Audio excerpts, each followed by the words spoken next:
عالم کا امتحان اس کے علم کی کثرت سے نہیں ہوتا، بلکہ دیکھنا چاہیے وہ فتنہ انگیز باتوں سے کیسے بچتا ہے۔ زیادہ گفتگو سوچ و فکر کو مردہ کر دیتی ہے۔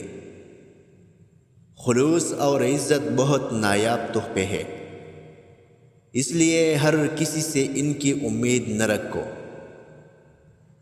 کیونکہ بہت کم لوگ دل کے امیر ہوتے ہیں۔ تم جہاں کہیں بھی ہو اللہ کا خوف دل میں رکھا کرو، اور گناہ سرزد ہو جانے کے بعد نیکی کر لیا کرو، وہ اس گناہ کو مٹا ڈالے گی، اور لوگوں کے ساتھ اچھے اخلاق سے پیش آیا کرو۔ جب تعلیم کا مقصد صرف نوکری کا حصول ہوگا تو سماج میں نوکر ہی پیدا ہوں گے، رہنما نہیں۔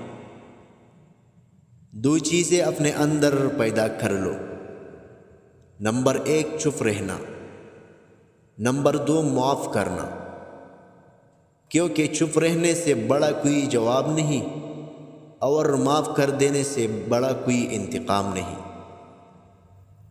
بے وقوف جب تک خاموش رہتا ہے عقل مند شمار ہوتا ہے۔ مصیبت سب سے بہترین کسوٹی ہے، جہاں دوست فر کے جاتے ہیں۔ جب آپ یہ سوچیں کہ ہار کی صورت میں کیا کریں گے تو آپ شکست کھا گئے ہیں۔ اس رب کی ناراضگی سے ڈرتے رہو جس کی صفت یہ ہے کہ اگر تم بولتے ہو تو وہ سنتا ہے، اور اگر دل میں رکھو تو وہ جانتا ہے۔ اگر آپ کسی کام کا پختہ ارادہ کر لیں تو پھر اللہ کی مدد بھی شامل حال ہو جاتی ہے، اور کام جلد تکمیل تک پہنچ جاتا ہے۔